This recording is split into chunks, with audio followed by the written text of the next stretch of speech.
오늘 마태복음 8번째 시간으로 믿음의 순종이 먼저다, 믿음의 순종이 먼저다라는 제목으로 하나님 말씀 나누겠습니다. 오늘 본문에 예수님이 새로운 출발을 앞두고 있습니다. 그것은 하나님의 뜻을 이루는 공생애의 삶입니다.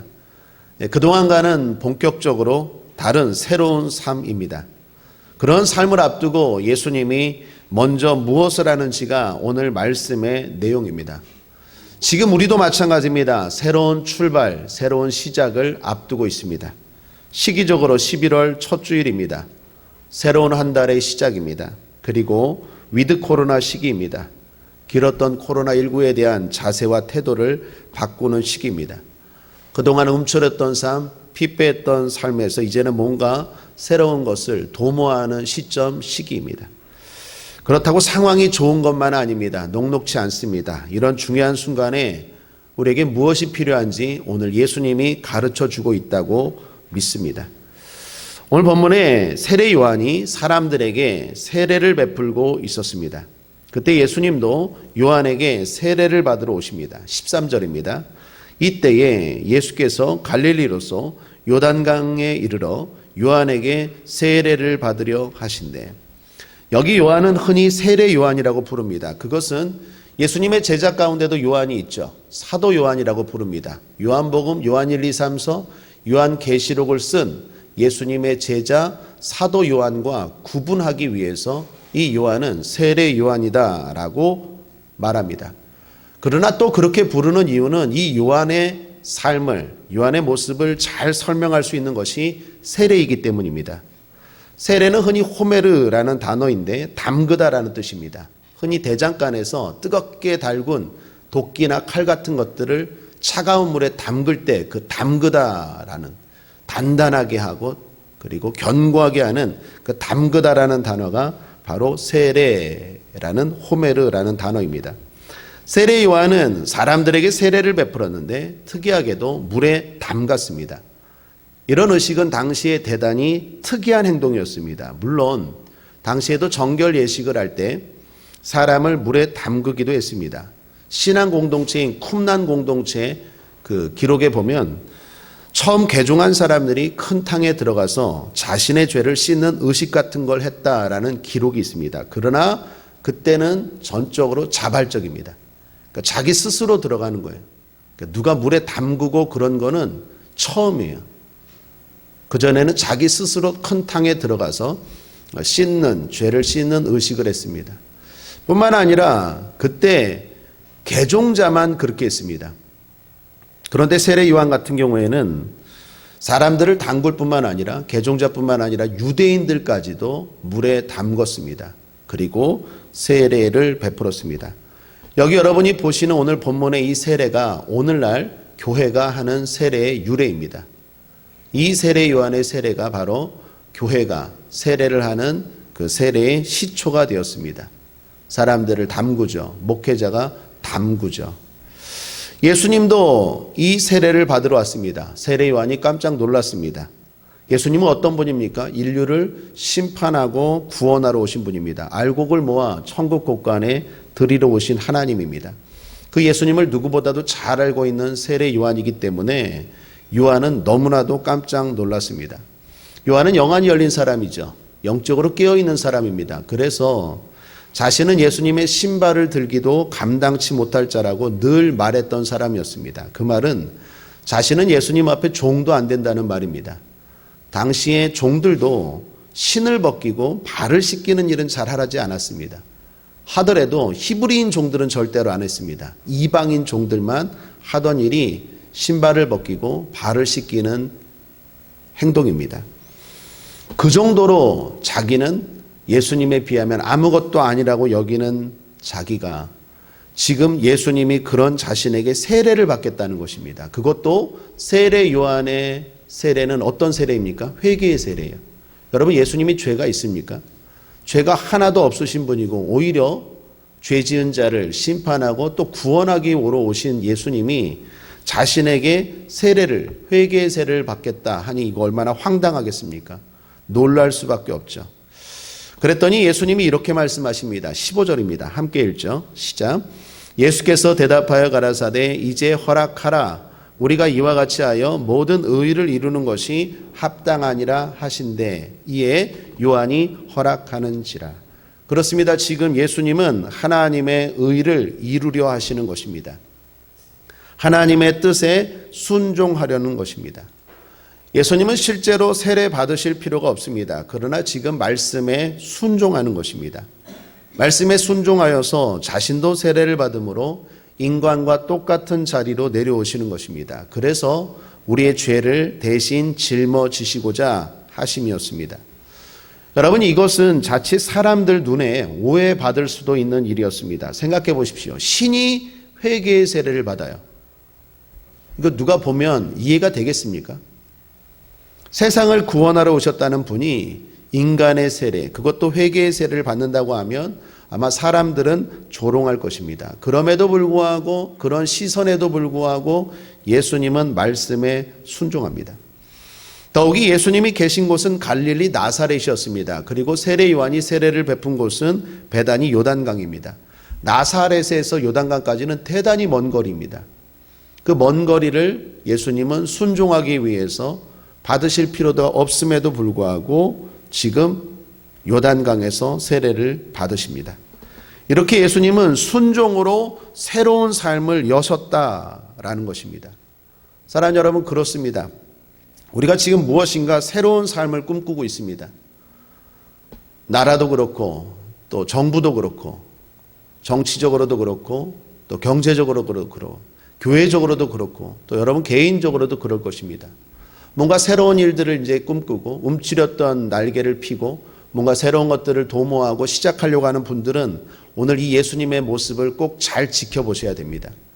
무엇이 먼저입니까? 순종이 먼저입니다.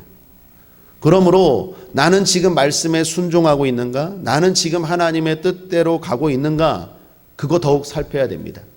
내가 뭔가 계획하고 뭔가 시도하기 전에 제일 먼저 살펴야 되는 건 내가 하나님의 뜻대로 지금 가고 있는가? 나는 지금까지 말씀에 순종하지 못했는데 더 말씀에 순종해야겠다라는 결단이 필요합니다. 그러한 순종이 전제가 되어야 한다라는 것입니다. 왜 그렇습니까? 예수님이 그렇게 순종하시자 하나님이 일하기 시작했다는 거예요. 사랑하는 여러분, 지금 우리에게 필요한 게 뭡니까? 하나님이 일하셔야 돼요. 하나님이 여러분의 가정, 여러분의 건강, 여러분의 사업, 이 나라, 이 민족, 이 코로나 시국, 하나님이 일하셔야 돼요. 내가 분주하게 뛴다고 해서 되는 게 아니라, 내가 이것저것 설친다고 되는 게 아니라 하나님이 우리를 위해서 정확하게 일해 주셔야 돼요. 예수님 그거 아시는 거예요. 그래서 뭐부터 합니까? 순종부터 하시는 거예요. 내가 세상을 구원해야겠지. 내가 세상을 바꿔야지. 이제부터 내 세상이다. 내가 뭔가를 계획하고 뭔가를 하기 전에 제일 먼저 한 게 뭡니까? 순종이라는 거예요. 순종했더니 하나님이 일하십니다. 우리가 하나님 앞에 순종할 때 하나님이 저와 여러분을 위해서 일하여 주실 줄 믿습니다. 우리가 예수님처럼 그렇게 할 필요가 없음에도 불구하고 그렇게 말씀에 순종할 때 하나님이 일하십니다.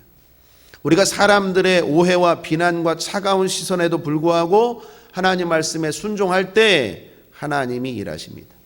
우리가 불편과 수고를 감내하고 예수님처럼 하나님 말씀에 순종할 때 하나님이 일하십니다.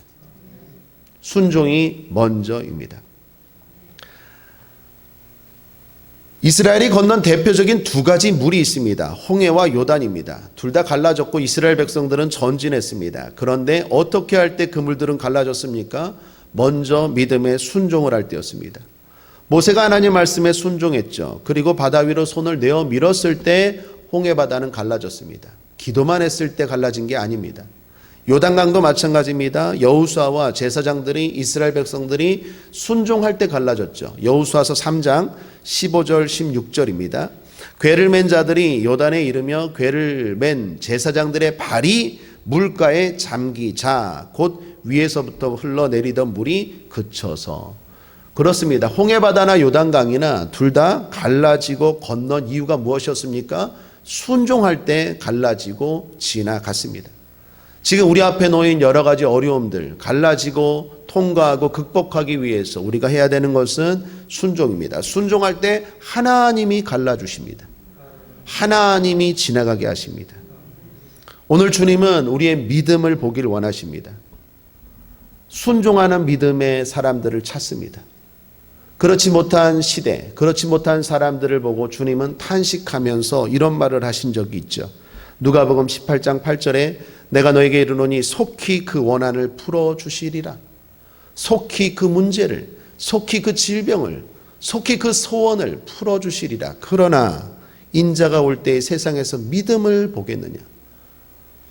오늘 주님이 차시는 믿음의 사람들, 하나님 앞에 순종의 믿음을 보이는 사람들이 저와 여러분, 우리 국제하모니교회인 줄 믿습니다. 그렇게 되기를 주님의 이름으로 축원합니다.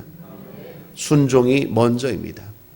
2004년도의 일입니다. 제가 사역을 열심히 한 지 7년 정도 되었을 때입니다.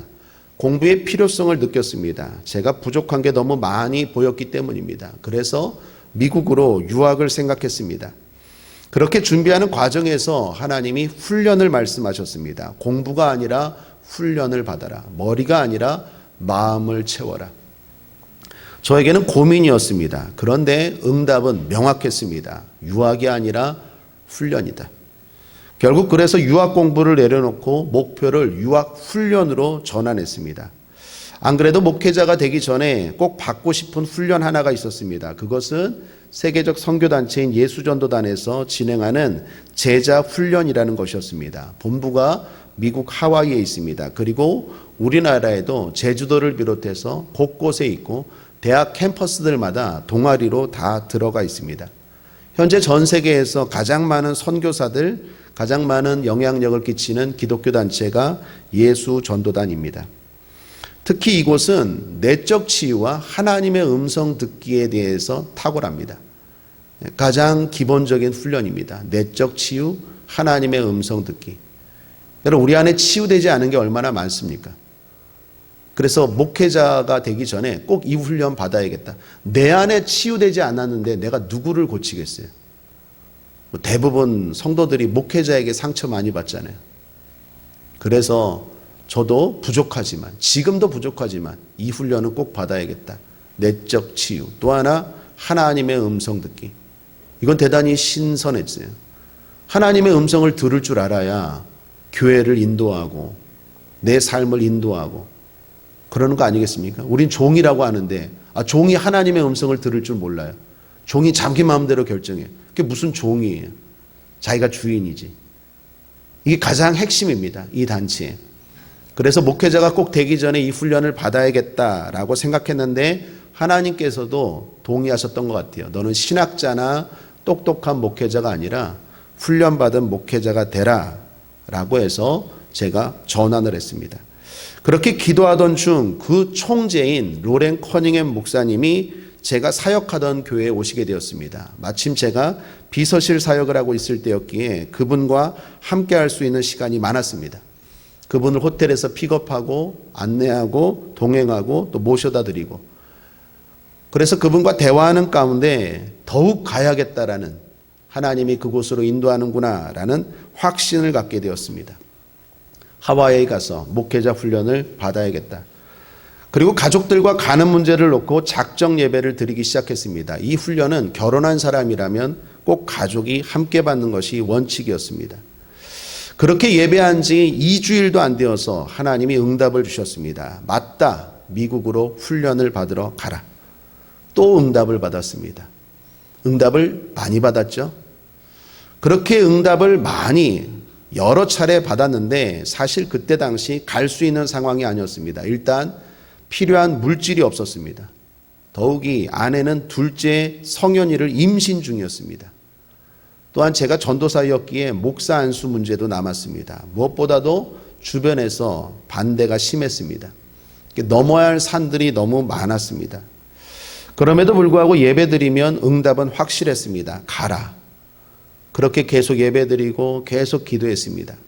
한 8개월쯤 되었을 때입니다.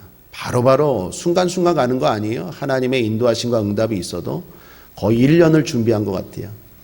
하나님 앞에 8개월쯤 되었을 때 예배 중에 하나님이 갑자기 말씀하셨습니다. 너는 나를 믿느냐? 제가 뭐라고 대답했겠습니까? 아멘, 믿습니다. 그냥 믿는 것도 아니라 믿습니다. 그 다음이 제 머리를 쳤습니다. 망치로 얻어맞은 기분이었습니다. 그런데 왜 가만히 있느냐? 믿는다고 하면서 왜 가만히 있느냐? 큰 깨달음이었어요. 주님의 응답은 수도 없이 받았는데 가만히 있었어요. 믿습니다 하고 기도만 하고 행동하지 않고 가만히 있었어요.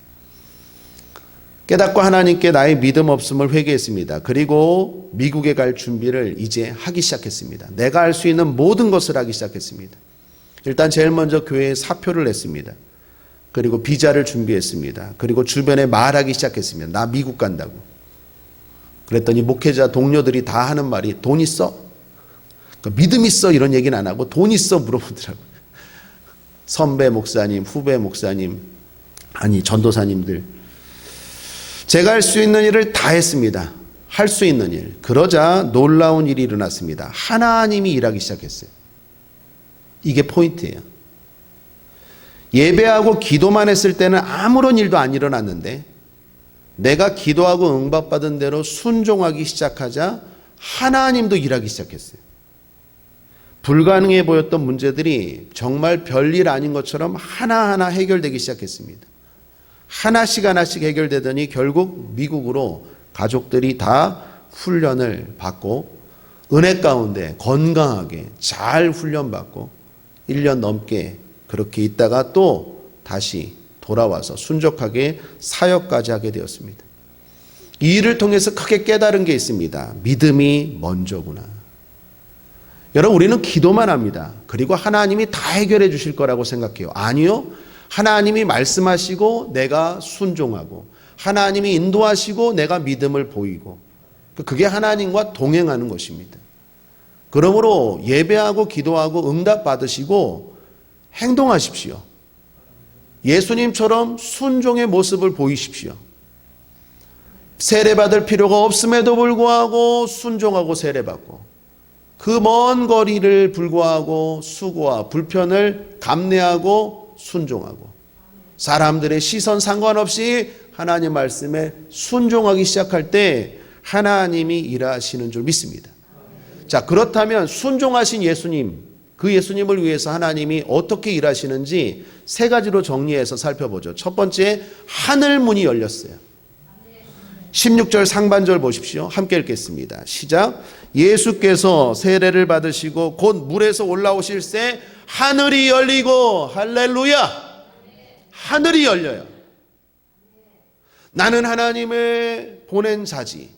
나는 사명을 감당하는 자지. 예배만 드리고 기도만 했을 때는 아무런 일도 일어나지 않았는데 순종하고 자신을 낮추고 겸손하게 세례 요한에게 모든 권한을 가진 예수님이, 왕 대신 예수님이 세례받고 올라오자 하늘이 열렸어요. 저와 여러분의 삶에 하늘이 열리길 바랍니다. 하늘에서 전화가 옵니다. 하늘이 열리기를 주님의 이름으로 축복합니다. 여기 하늘이 열리고라는 말은 정확하게 문자적으로 하늘이 그에게 열렸다라는 뜻이에요. 거기 많은 사람들이 있었지만 하늘이 예수님에게만 열렸다라는 게 원문의 뜻입니다. 하나님은 순종하는 그 사람에게 하늘문을 여세요. 하늘문을 왜 여실까요? 교제하기 위해서죠. 여러분, 태초에 아담이 죄를 짓고 나서 문제가 무엇이었습니까? 하나님과 단절되었어요. 하나님과 교제가 끊어졌어요. 그런데 지금 예수님이 순종하시자 그 교제의 문이 열린 거예요. 우리도 마찬가지입니다. 우리가 순종할 때 하나님과 교제, 하나님과 소통의 문이 열릴 줄 믿습니다. 하나님과 소통은 우리의 형통입니다.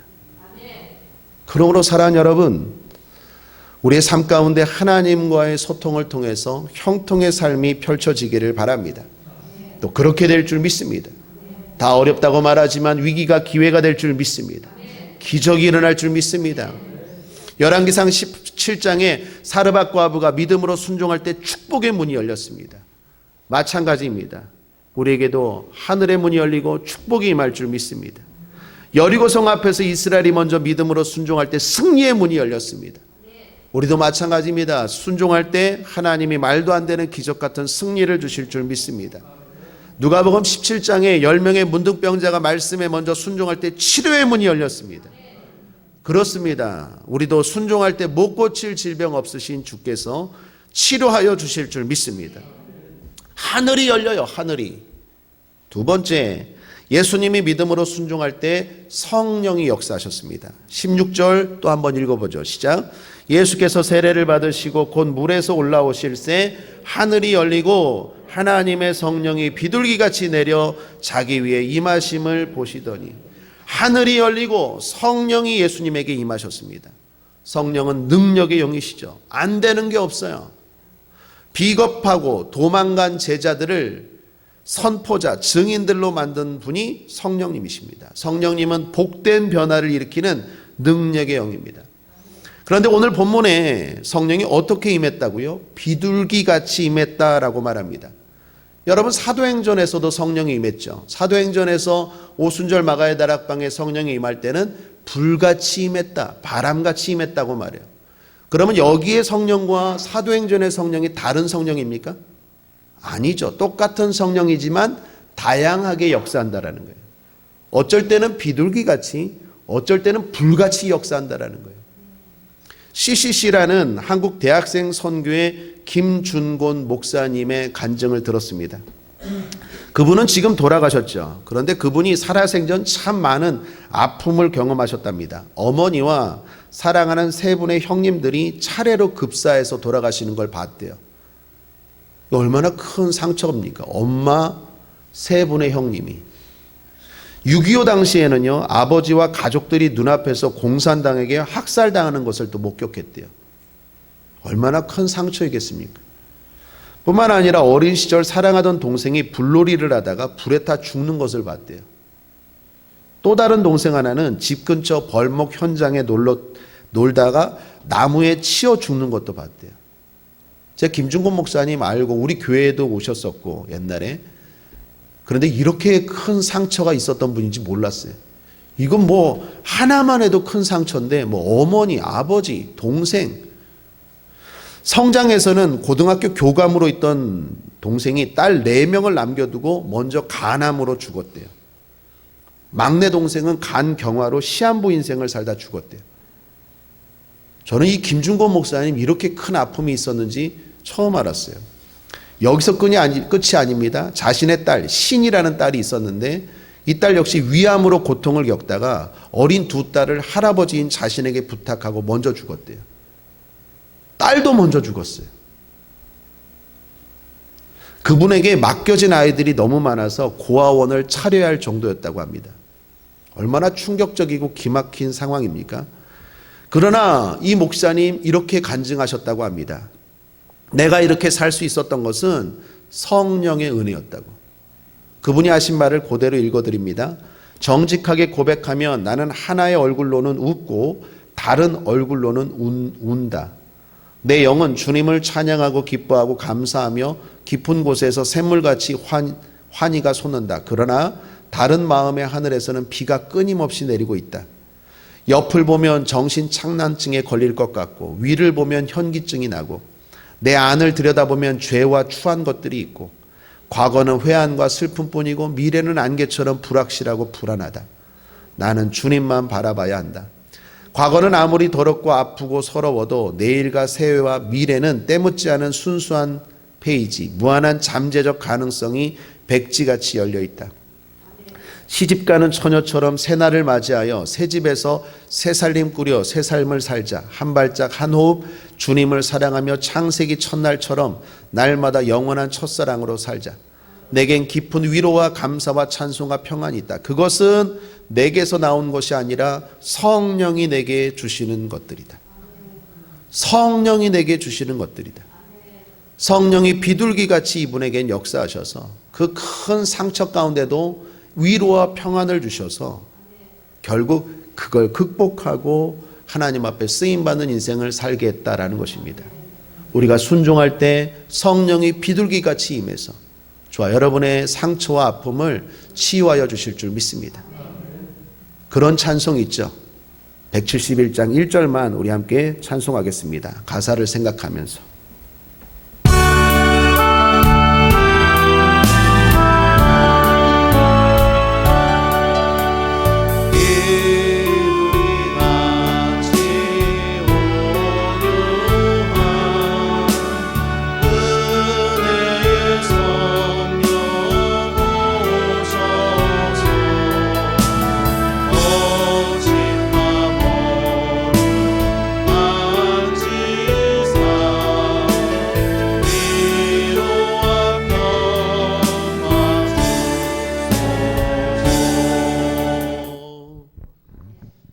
바로 비둘기같이 임한 성령이에요.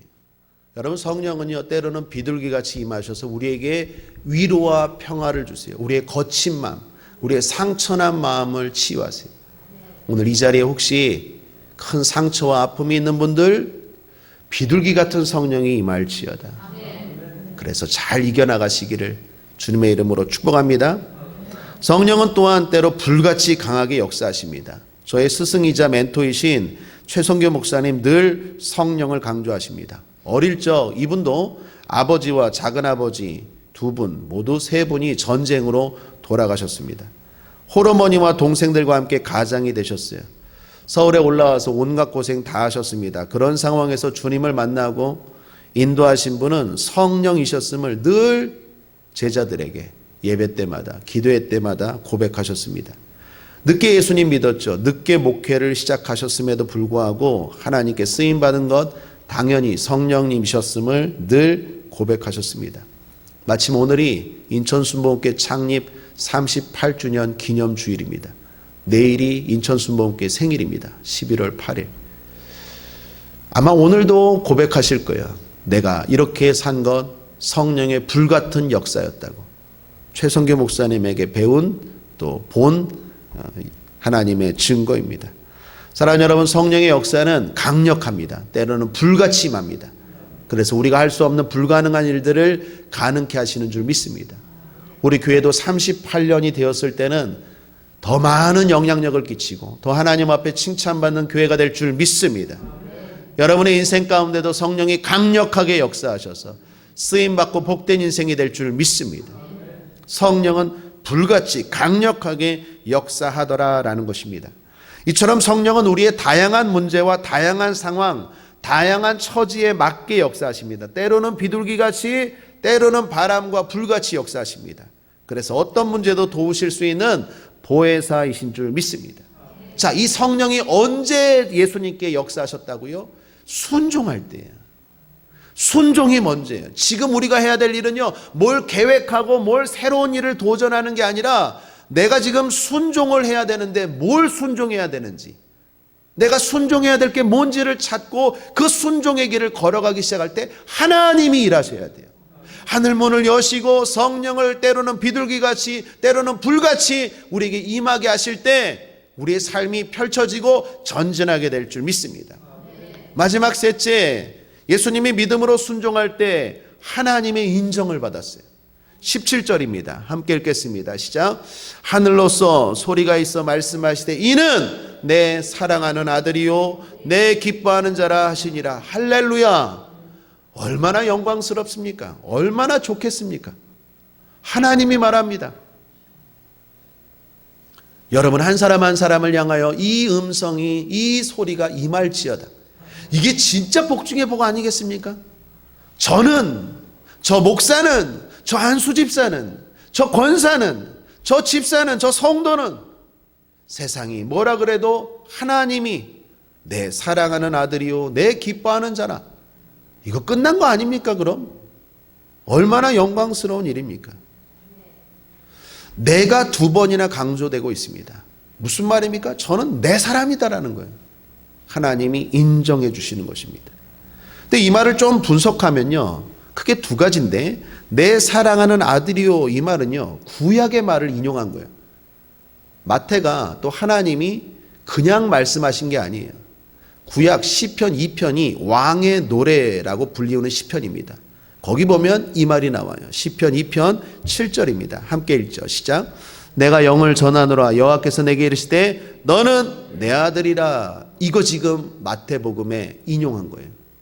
여러분, 또 하나 뒤에 내 기뻐하는 자라. 이 말은요, 그냥 하늘에서 임한 소리가 아닙니다. 구약에 이사야서 종의 노래, 이번에는 종의 노래, 이사야서 42장에 나오는 그 말을 인용한 거예요. 그러니까 신약에 나오는 말들이 구약과 다 무관한 게 아니에요. 성경이 다 의미 없는 게 아니에요. 하나님이 그냥 말한 게 아니에요. 구약 42장 1절을 보십시오. 함께 읽죠. 시작. 내가 붙드는 나의 종, 내 마음에 기뻐하는 나의 택한 사람을 보라. 바로 이 말입니다. 그러니까 하나님이 지금 왕의 노래, 종의 노래. 예수님은 왕이시자 섬기는 분이라는 거예요. 왕임에도 불구하고 종으로서 이 땅에 오셨다라는 거예요. 바로 너희를 구원할 자라는 거예요. 하나님이 이렇게 인정하신 거예요. 여러분, 지금 수많은 이단과 사이비 교주들이 내가 예수다, 내가 재림 예수다라고 말해요. 이런 인정 받았어요? 하나님 앞에 이런 인정 받았어요? 하나님 앞에 이런 인정을 받은 분은 예수님밖에 없어요. 왕이면서 종인 거예요. 시편 2편에 저는 내 아들 왕이다 뿐만 아니라 왕이면서 자신을 낮춰서 종이 되어 인류를 구원한 바로 종의 노래, 그분. 수많은 선지자들이 예언했고 수많은 시편 기자들이 노래했고 예언했던 바로 그분 바로 예수님인 거예요. 하나님이 지금 예수님을 인정해 주시는 거예요. 오늘 저와 여러분도 마찬가지입니다. 우리가 순종할 때 하나님이 인정하여 주실 줄 믿습니다. 그것이 가장 큰 복 중의 복인 줄 믿습니다. 세상에서 여러분을 어떻게 말하든지 하나님의 이 인정이 있다면 그것으로 우리 인생은 가장 복된 인생이요 잘 산 인생인 줄 믿습니다. 오늘 이 예배 가운데 이 하나님의 음성이 너는 내 사람이다 라고 말하는 이 하나님의 음성이 꼭 들려지기를 주님의 이름으로 축복합니다. 말씀을 정리합니다. 믿음의 순종이 먼저다 라는 제목으로 말씀을 나누었습니다. 새로운 일을 꿈꾸는 전환의 시대에 필요한 것은 말씀에 대한 순종입니다. 내 삶의 변화를 꿈꾼다면 말씀에 대한 순종의 변화가 먼저 있어야 합니다. 예수님은 그럴 필요가 없으심에도 말씀에 순종하여 회개의 세례를 받으셨습니다. 예수님은 사람들의 오해와 비난, 차가운 시선에도 불구하고 말씀에 순종하셨습니다. 예수님은 불편과 수고를 감내하고 하나님의 말씀에 순종하셨습니다. 그렇게 먼저 순종하신 예수님의 삶에 놀라운 변화가 따라왔습니다. 하늘문이 열렸습니다. 성령님이 임하셨습니다. 그리고 하나님이 인정해 주셨습니다. 우리의 삶에도 이런 순종을 통한 복된 변화가 있을 줄 믿습니다. 예수 승님, 기도하겠습니다. 하나님 아버지, 오늘도 우리를 사랑하시고 축복하여 주시니 감사합니다.